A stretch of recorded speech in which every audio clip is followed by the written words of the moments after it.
mokota yake pana yo bongo zonga lolenga yaki Yesu yo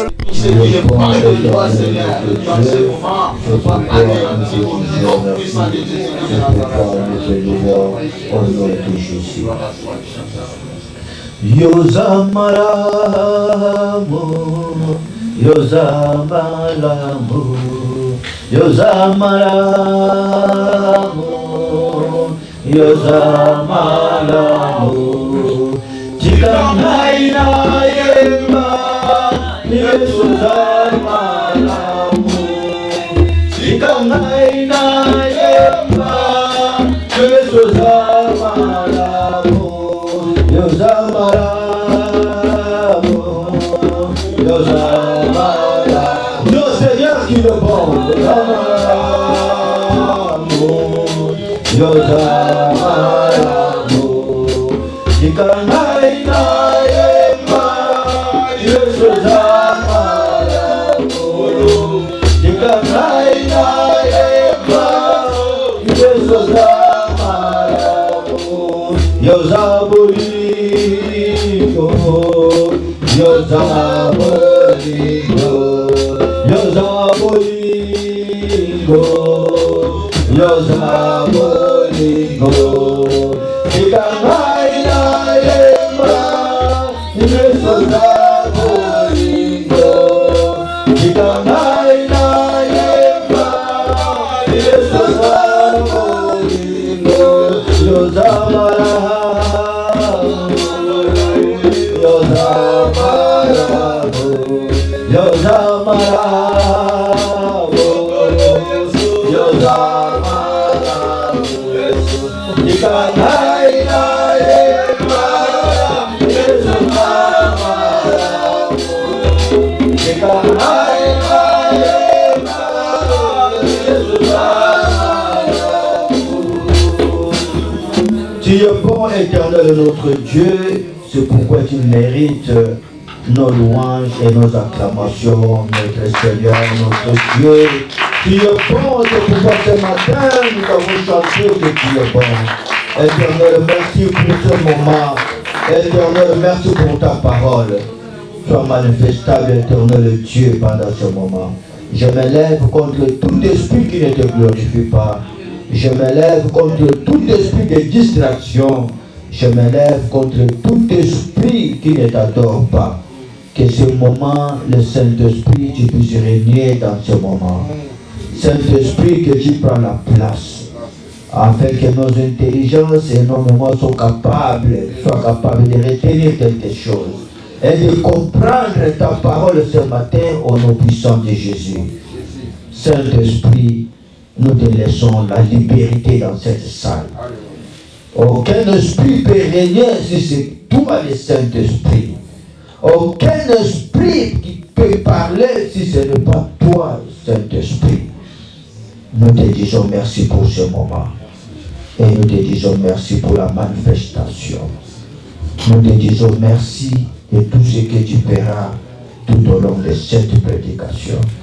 Laisse que ta grâce éternelle de Dieu marche avec nous. Au nom puissant de Jésus, nous t'avons supplié et nous disons merci Seigneur Jésus-Christ. Merci Seigneur Jésus-Christ. Amen. Acclamons pour notre Dieu. Acclamons pour notre Dieu. Acclamons pour notre Dieu. Gloire soit rendue à Dieu.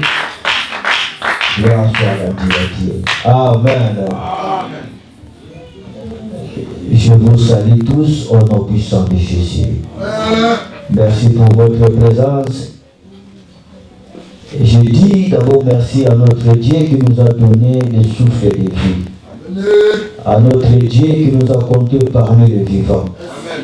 À notre Dieu qui nous a fait grâce de nous déplacer de nos maisons jusqu'ici.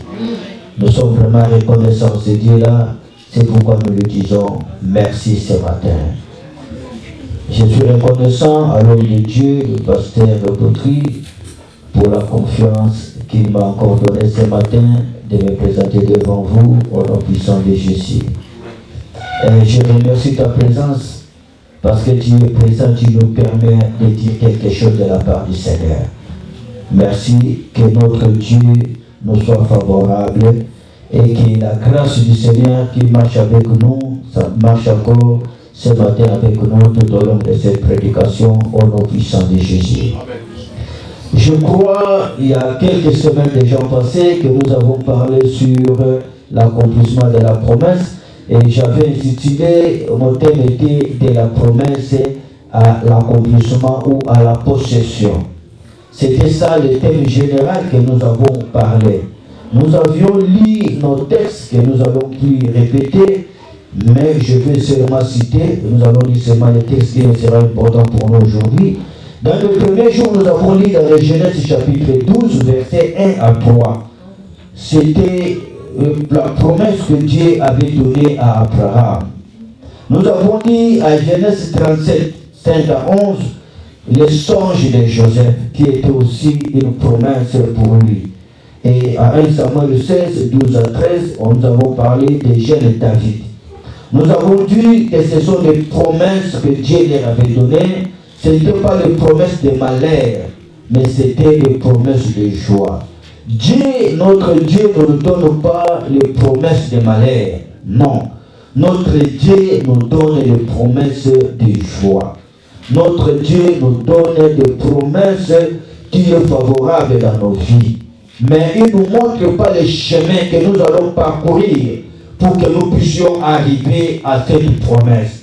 Comme j'avais dit, entre les promesses et la possession, il y a des choses qui se passent. Si tu n'es pas dur, si tu n'es pas ferme dans ta foi, tu peux perdre ta foi. Et quand tu perds ta foi, tu te trouveras en Égypte. C'est pourquoi il y a des choses qu'il faut faire pendant ce temps que Dieu attend ta promesse. C'est pourquoi nous avons dit que dans la vie, Dieu donne des promesses, mais il ne montre pas le chemin. Si Dieu avait dit à Joseph, voilà ce que tu vas parcourir, tu seras en prison, tout ça, moi je pense que Joseph pouvait refuser. Pendant que Abraham attendait son enfant, il s'est trompé, il s'est retrouvé avec Ismaël. C'est parce qu'il y a des choses qui arrivent. Dieu t'a donné les promesses. Tu attends les promesses. Mais il y a des promesses qui doivent s'accomplir automatiquement, mais il y a des promesses aussi qui ne s'accomplissent pas automatiquement. Il y a des temps qu'il faut avant qu'il s'arrive. C'est pourquoi nous avons dit que nous devons tenir à notre foi pour nous arriver. Et nous avons parlé du premier point, c'était les promesses. Je vais faire une révision rapidement, puisque nous retrouvons là où on était arrivé. J'avais dit, les promesses, ce sont le plan du Seigneur pour nous. Dieu nous donne les promesses afin que nous savions comment marcher et nous réussissons à l'accomplissement de notre promesse. On avait dit qu'il y a des promesses que nous écoutons par la parole de Dieu, il y a des promesses que nous écoutons par la prière, il y a des promesses que nous écoutons par la prédication, par les hommes de Dieu, ce sont des promesses. On les reçoit avec joie. Mais pour l'accomplissement, on ne sait pas quelle route que nous devons nous amener pour arriver. Mais notre Dieu prépare pour nous des bonnes choses. C'est pourquoi nous avons dit sur le deuxième point les problèmes. Nous avons dit dans la vie, il y aura toujours des problèmes. En tant que tu attends l'accomplissement, tu auras toujours des problèmes. Mais il faut savoir comment gérer ces problèmes. Il faut savoir comment marcher pendant ces problèmes, afin que tu ne retournes pas à l'Égypte, afin que tu ne puisses pas perdre ta foi. C'est ça qui est important. Quand tu attends la promesse, et que tu n'es pas fort, et que les choses arrivent dans ta vie, et que ces choses te touchent ton cœur, si tu n'es pas fort, ma soeur, tu perdras ta foi, et tu retourneras à l'Égypte.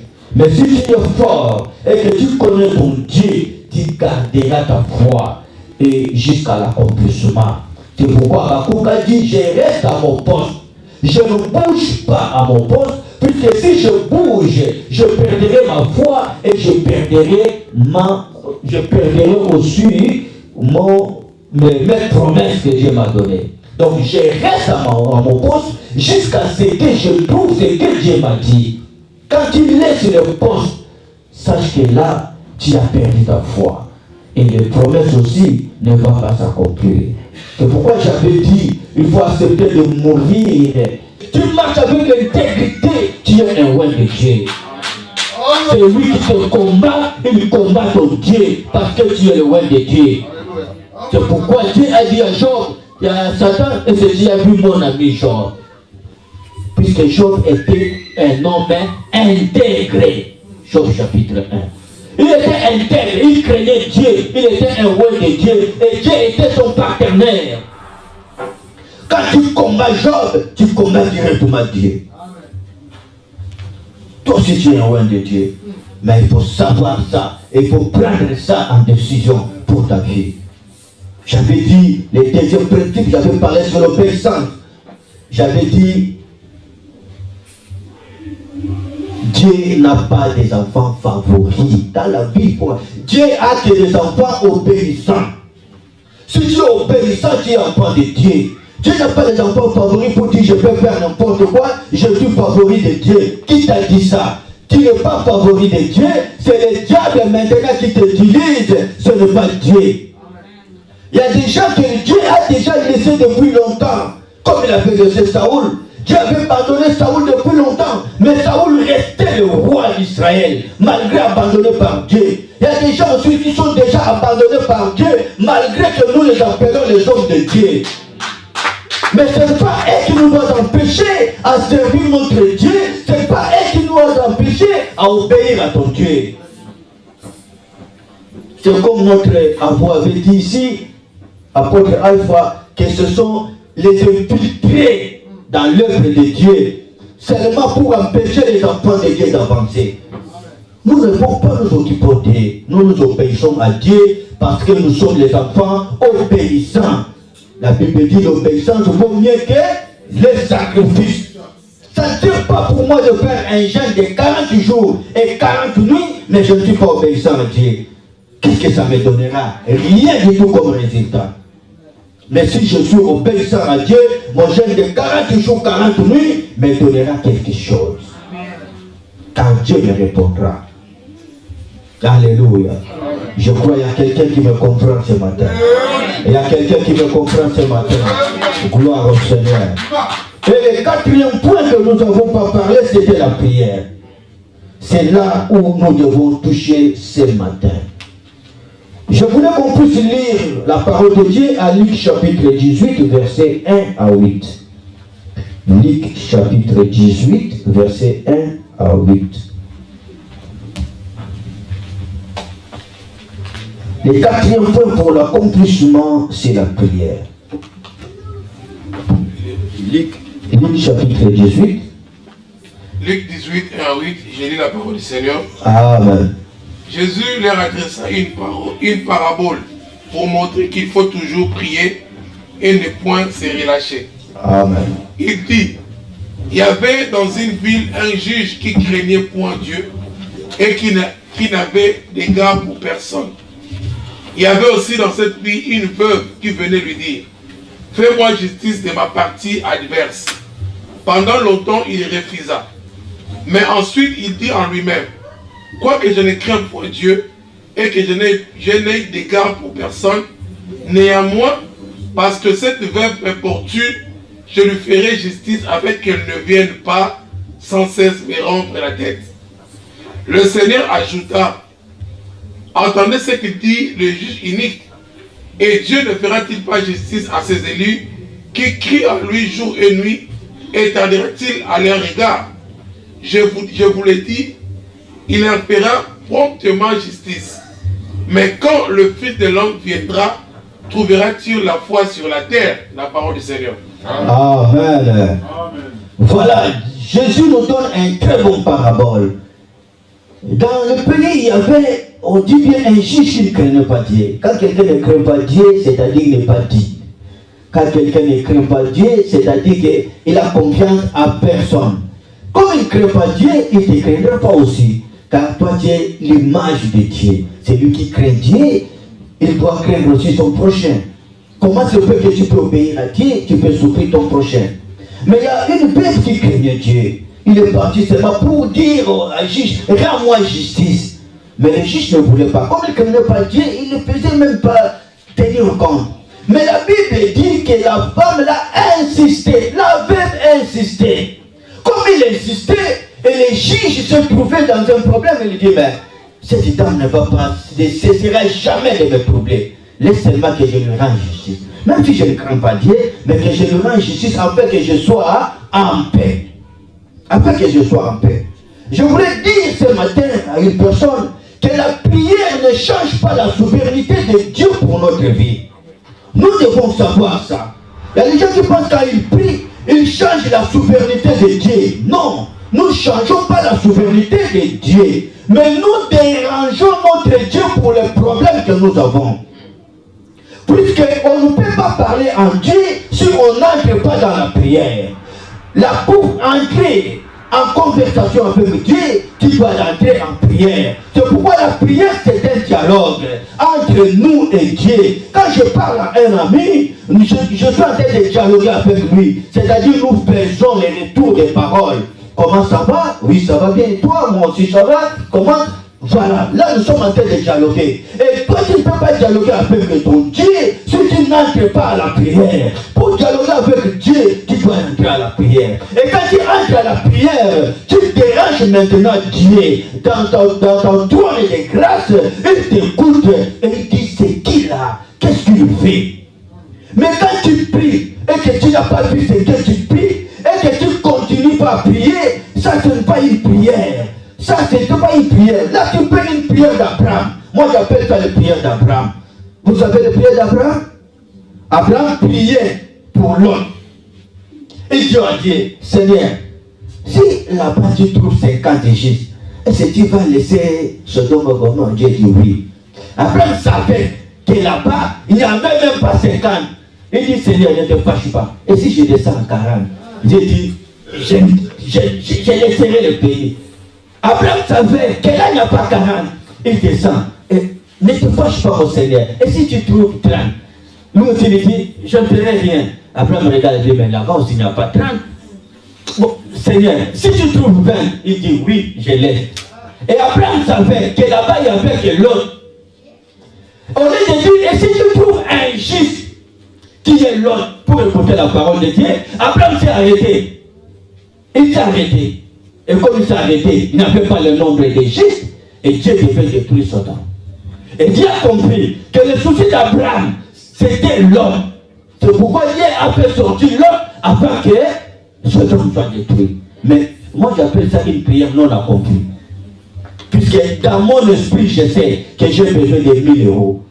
J'entre à prier, je dis au Seigneur, j'ai besoin de 1000. Moi-même, je me dis, mais 1000 aussi, c'est trop qui va me donner, même si j'ai dit ça. Je vais ramasser 1000. Ça, c'est impossible.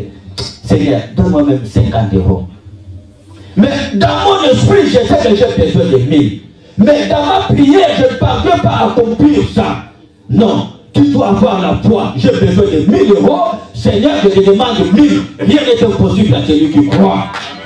Et quand je dis ça, je vais ramasser 1000 euros. Qui t'a dit que les gens ne ramassent pas l'argent? Même si un euro, non. Ici, même 1 euro. Il y a des gens qui ont ramassé même 4000 euros. Ils sont partis de donner ça à la police. Ils sont ramassés. Il y a des gens. C'est parce que nous limitons notre Dieu selon nos yeux. Donc là où les yeux, nos yeux, ça prend fin et tu prends aussi Dieu qui les met là-bas. Non. Quand tu demandes à Dieu, tu mets une chaise comme ça. Je dis, Seigneur, mets-toi ici. Moi, je me mets ici. Regarde-moi. Regarde mon problème. Qu'est-ce que tu dis? Il n'y a rien. Moi, il dois ramasser. Vous savez, il y a un frère, il devait se marier et il n'avait pas l'argent. Il a dit, mais comment? Maintenant, j'ai besoin de 1000 euros. Comment je vais trouver 1000 euros? Il est parti, il priait. Le pasteur lui dit, ayez confiance. Dieu nous fera grâce. Tu vas te marier de 1000 euros, on trouvera. Il dit, ah, tu vas pasteur, on peut m'aller là-bas, 1000 euros dans mon 1000 euros dans mon pesa. Ah, tu vas pasteur. Et il partait, il disait ça. Et quand il retournait vers 18h, il retournait à la maison. Et tout justement, il a tapé le pied sur du sable. Il a vu un papier se monter, il a dit, mais Qui a dit? Un papier. Il ramasse, il a vu l'argent, il dit, il regarde là, il n'y a personne, il dit, je ne veux pas compter ici. Ça, je vais compter ça à la maison. Il arrive à la maison, il va 1000 € qu'il avait besoin. Il dit, ah, mais le pasteur là, il disait la vérité, hein. Il fallait qu'il ramasse 1000 €. Et c'est sous les tables qu'il a ramassé ça. Pas que je marche, je vois ça, non. Il tape comme un, il voulait tomber, il va le papier se soulever et il voit 1000 €.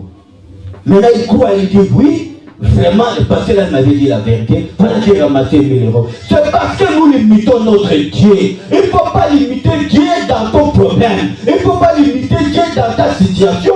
Il ne faut pas limiter Dieu dans ta maladie. Mais il faut dire à Dieu, j'ai besoin de la guérison et je dois avoir la guérison.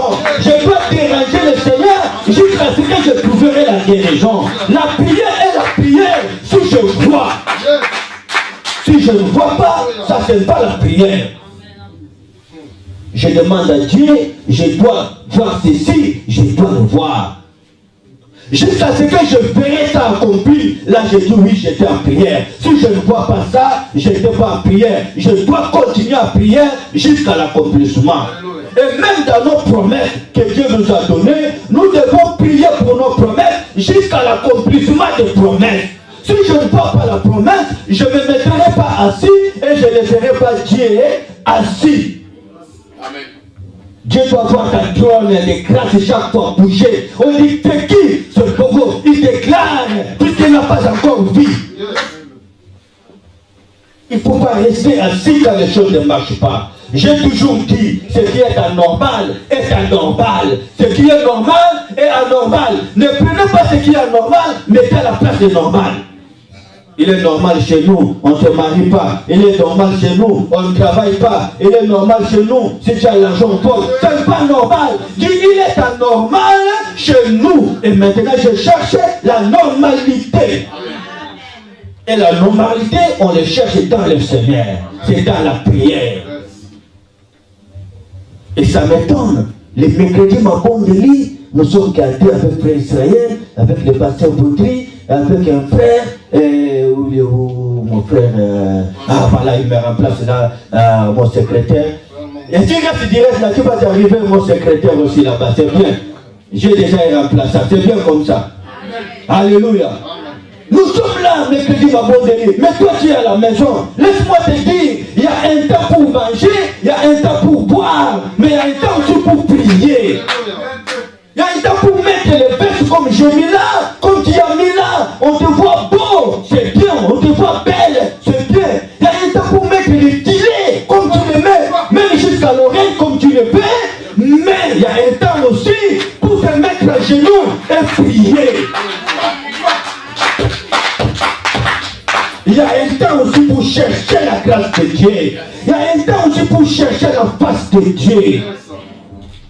Il y a un temps pour manger comme tu veux, tu peux lécher comme tu veux, mais il y a un temps aussi pour être à jeûne et prière pour chercher la gloire de Dieu. Il y a un jeûne toute une semaine. Qui avait jeûné toute une semaine ici? Si on trouvait le doigt, nous serons à 3 ou à 4. Je le sais, mais je ne veux pas que tu soulèves les doigts, puisque ton cœur est témoin que tu n'avais pas jeûné. Je voulais te dire ce matin, chaque chose a son temps. Il y a un temps pour mettre tout ce que tu veux. Il y a un temps pour manger tout ce que tu veux. Mais sache qu'il y a un temps pour pleurer et il y a un temps pour se réjouir. Il y a aussi un temps pour chercher la face de Dieu. Il y a un temps pour te mettre à genoux. Il y a un temps pour laisser ton lit que tu dors. Et tu dors en chaud, pour chercher la face de Dieu. Il y a un temps pour chaque chose. Mais que Dieu m'a bon de le dire, viens jamais.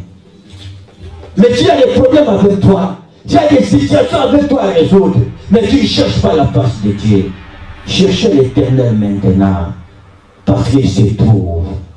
Cherchez l'Éternel maintenant. Car les jours sont mauvais. Cherchez l'Éternel maintenant. Car il est là. Sa grâce est là. N'attendez pas que cela arrive trop tard.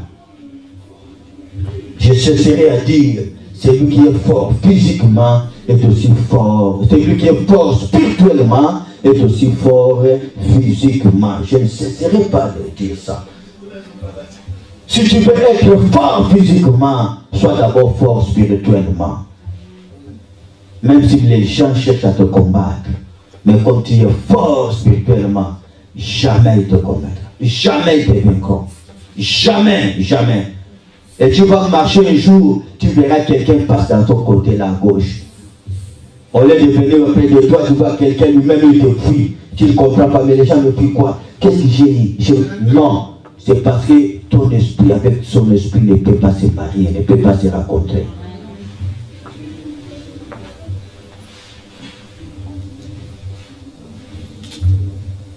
Alléluia. Nous devons chercher Dieu maintenant. Cherchons Dieu dans nos problèmes. Cherchons Dieu pour la réussite de nos promesses. Cherchons Dieu. Alléluia. La prière, c'est quelque chose qui est important pour nous. La prière, c'est la clé qui nous ouvre beaucoup de portes dans la vie. Un chrétien qui ne prie pas, il n'est pas chrétien. Il y a des fois, nous on priait des 0h à 5h du matin. Avec mon père spirituel, des 0h à 5h. Et lui, il prie de 18h à 6h du matin. Comme il s'est mis là, genou, yondolo, yabasaka, la débéséqué, yababababa. Jusqu'à 1h le matin. Et moi, la première fois, de 5h, de 0h à 5h du matin, la première fois, c'était un grand problème. Et toujours, il va te bouger. Mais force-toi. Si tu ne parviens pas à mettre de l'eau dans les bassins, mets tes pieds dans l'eau froide, comme ça, c'est comme ça pour la première fois. Mais après, ils sont partis de 0h à 5h du matin, dans la prière. Aujourd'hui, tu peux les faire. C'est impossible. Avec les robes, avec les cailloux, avec quoi encore. Tout ça, tu vas le faire aujourd'hui. Si 1 heure du temps, nous ne parvenons pas de prier, 1 heure du temps, nous ne parvenons pas. Vous êtes incapable de prier puisque 1 heure et de 0h. Si je dis aujourd'hui, tu peux prier avec moi de 0h à 5h. Qui? Qui? Voilà. Voilà. Qui? Nous devons chercher l'Éternel. Prenons notre temps aussi dans la prière. C'est bon, mais prenons aussi notre temps dans la prière. Alléluia. Le 5e point que je voulais parler, c'était la piété ou la sanctification. Ici, je n'aurai rien à ajouter plus de ce que j'ai déjà dit. C'est parce que Dieu a besoin des enfants obéissants. Il n'a pas besoin des enfants favoris. Dieu a des enfants obéissants qui obéissent.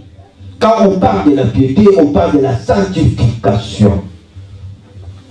Venons voir ça dans le livre de 1 Corinthiens. Je voulais qu'on lise, on va lire 1 Corinthiens chapitre 6, versets 10 à 11. 1 Corinthiens chapitre 6, versets 10 à 11. 1 Corinthiens 6, 10 à 11, je lis la parole du Seigneur. Ni les voleurs, ni les cupides, ni les ivrognes, ni les outragés, ni les raviseurs n'hériteront le royaume de Dieu. Et cela, c'est que vous étiez. Vous étiez quelqu'un de vous. Mais vous avez été lavé, mais vous avez été sanctifié, mais vous étiez justifié au nom du Seigneur Jésus-Christ et par l'Esprit de notre Dieu. La parole du Seigneur. Amen. Entre nous, nous étions à l'Égypte. Quand nous étions à l'Égypte, nous adorons les dieux des Égyptiens. Entre nous, quand nous étions à l'Égypte, nous avons fait ce que les Égyptiens faisaient. Mais maintenant, nous sommes sortis à l'Égypte. Quand nous sommes sortis à l'Égypte, nous avons passé vers le désert. Et là, Dieu nous a taillés. Là, Dieu nous a lavés. Là, Dieu a fait ce qu'il pouvait faire pour nous. Et aujourd'hui, nous sommes pris à l'Égypte. Aujourd'hui, nous sommes maintenant les Israélites spirituels. Aujourd'hui, nous avons accepté Jésus-Christ comme Seigneur et Sauveur. Aujourd'hui, la croix de Jésus est plantée dans nos vies. Aujourd'hui, la croix de Jésus est plantée dans nos familles, dans nos maisons. C'est-à-dire que nous avons été lavés, comme Paul dit dans le verset 11. Vous avez été lavés, vous avez été sanctifiés, vous avez été justifiés au nom du Seigneur Jésus-Christ par l'Esprit de notre Dieu. C'est-à-dire, nous ne sommes plus les anciennes créatures. Nous ne sommes plus des... Nous ne pouvons plus vivre dans le péché. Maintenant que nous sommes sortis de là, nous avons eu une nouvelle vie. Comme nous avons eu une nouvelle vie, nous ne pouvons plus retourner à l'Égypte. Quelqu'un qui retourne à l'Égypte, c'est quelqu'un qui continue à vivre dans le péché. Quelqu'un qui retourne à l'Égypte, c'est quelqu'un qui ne se retrouve plus, qui ne sait plus que Dieu est ton Dieu. Dans notre vie, maintenant nous devons changer. Si tu veux que les promesses s'accomplissent dans ta vie, tu dois marcher dans la sanctification. Si tu veux que les promesses s'accomplissent dans ta vie, tu dois être un homme intègre. Tu dois être un homme qui crée Dieu. C'est pourquoi tu dois mettre loin de toi l'Égypte. Tu ne peux plus penser à l'Égypte. Tu ne peux plus penser à l'Égypte dans ta vie. Même si les choses ne marchent pas, tu ne peux plus retourner dans l'Égypte. C'est parce que je n'ai pas d'argent, je vais retourner à l'Égypte pour chercher l'argent. Là, la promesse de Dieu n'est plus à moi. Là, la promesse de Dieu ne s'accomplira plus à moi, parce que Dieu ne me voit plus là où je dois me retrouver, mais Dieu me voit à l'Égypte. Il y a des gens qui sont retournés à l'Égypte à cause du bien de ce monde. J'ai déjà vu une sœur qu'on avait prêché qui est venue dans l'église. Mais un jour, qu'est-ce qu'il dit? Il dit, mais quand j'étais à l'Égypte, c'est-à-dire dans le monde, je ne manquais même pas les crèmes. Mais maintenant, je suis venu chez Jésus, que vous avez dit, je manque même les crèmes. C'est bien pour moi de retourner, puisque là, je manque même les crèmes. Je voulais te dire, quand tu viens à Dieu, tu dois savoir qu'il y a aussi les déserts dans ta vie. C'est les déserts qu'on doit détailler, Dieu doit détailler. Il y a des choses qui doivent tomber. Dieu sait qu'il te donne maintenant. Avec l'orgueil que tu as, les gens vont périr. Les gens ne vont pas respirer. Dieu le sait. Il doit d'abord couper ça. Il doit d'abord faire tomber l'orgueil là. Ça tombe comme ça, il te donne.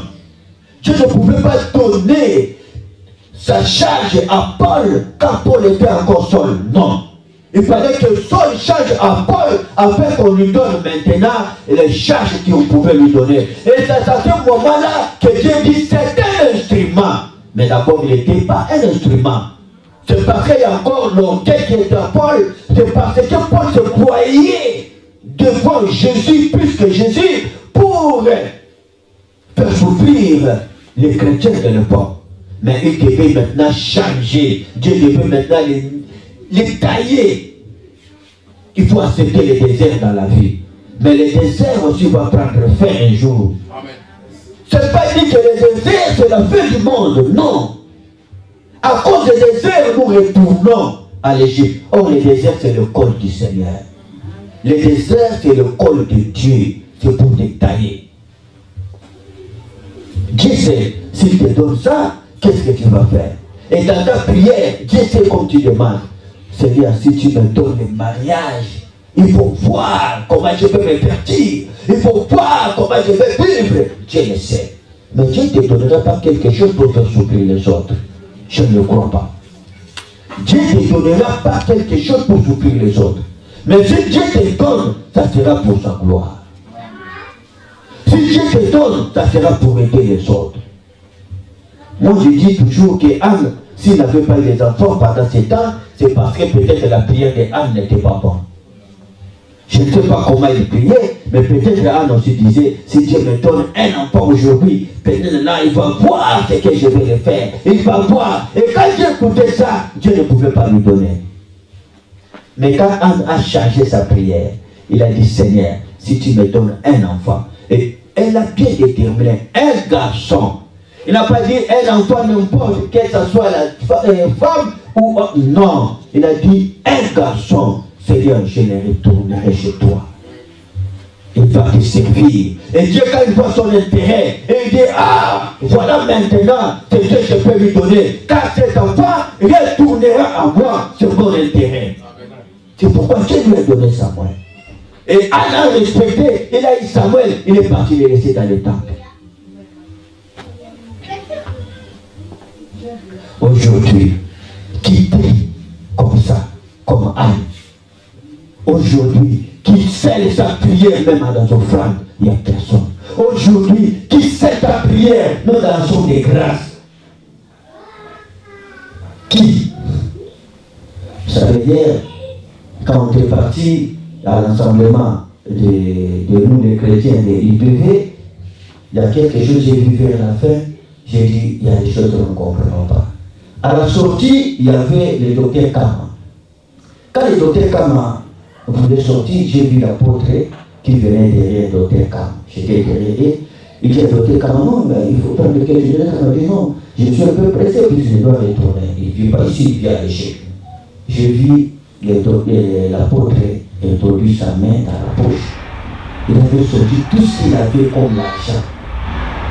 Tu savais que ça m'a remarqué. Je ne sais même pas c'était combien, et je ne sais pas si lui aussi il savait c'était combien. Il a tout donné à docteur K. Il a dit, mais quand il arrive, appelle-moi. Quelqu'un qui est sorti du Congo, vous savez le pays comme il est arrivé ici, on lui donne son argent, il a mis en poche, je ne sais pas combien, mais il va se mettre à quelqu'un qui est déjà ici, à l'Europe, qui vit bien. Vous savez, ça m'a beaucoup rappelé. Je me suis dit, oui, nous ne comprenons pas, mais les gens les comprennent. Même quand tu pries, cherche à sceller ta prière. Cherche à sceller ta prière, même par les offrandes, par l'action de grâce. Essaye de faire ça. Quand tu demandes à Dieu quelque chose, tu vois que ça dure. Dis au Seigneur, maintenant, je veux sceller ma prière. Je prends cet enfer, j'ai pris, j'attends. Je suis parti à la maison, j'ai dit oui, il y a des gens qui comprennent bien la parole que nous. Je suis sorti, même moi, je suis sorti de l'Afrique, je prends mon argent et je sais que je vais retourner. Je ne suis pas venu pour moi, je vais retourner. Je donne comme ça tout. Et il n'a même pas regardé c'était combien. Il n'a même pas compté sur combien. Donc il a fait seulement ça, comme on lui avait donné. Je ne sais pas si c'est 1000, c'est combien. Comme ça. Mais il lui a donné. Si tu arrives, appelle-moi. Donc je veux te dire quelque chose. Dans la vie, il ne faut pas s'engager, c'est parce que les gens ont dit. C'est parce que j'ai vu ça, c'est pourquoi je dois faire ça. Non. Si tu fais ce que ton cœur te demande de faire. Paul dit ceci, tout ce que l'homme fait sans conviction, c'est un péché. Tout ce que tu fais sans conviction, c'est un péché. Quand tu fais quelque chose sans conviction, tu pêches. C'est-à-dire que tu dois faire quelque chose avec la conviction que tu as. Si j'ai la conviction de faire ça, je le fais. Si je ne l'ai pas, je le dis, je ne fais pas. Puisque si je fais ça en murmurant, je fais un péché. Alléluia. Il y a quelqu'un qui me comprend. C'est pourquoi je voulais te dire ce matin, Dieu est notre Dieu. Il nous a donné les promesses. Nous sommes dans une année de l'accomplissement de la promesse. Mais pour cela s'accomplir, essaye de mettre ces 5 points en marche. Essaye de mettre les 5 points en marche. Si un jour tu as mis ça en marche, ça ne marche pas, demande au Seigneur. Seigneur, tu nous as dit, mais comment je ne trouve pas. Mais si tu trouves, tu vas glorifier aussi le Seigneur. Que l'Éternel bénisse sa parole et que l'Éternel vous bénisse. Au nom puissant de Jésus. Alléluia. Je veux qu'on se mette debout pour prier. Nous allons prier notre Dieu ce matin. Nous allons prier.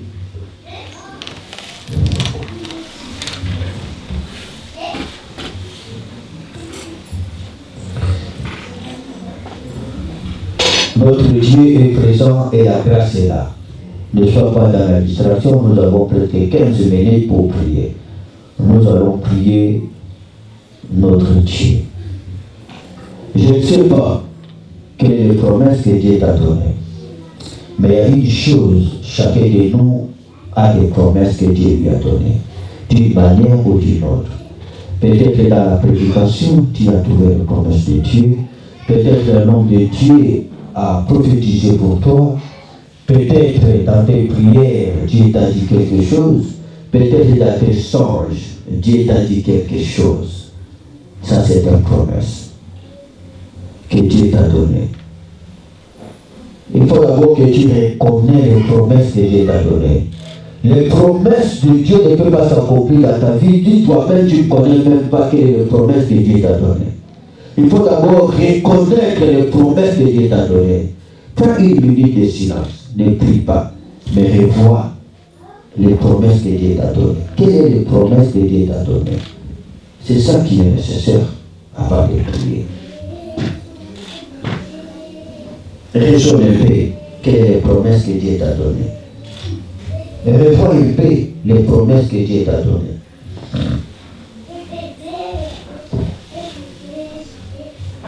Moi, je ne sais pas quelles sont les promesses que Dieu t'a données. Puisque moi aussi, Dieu m'a donné mes promesses.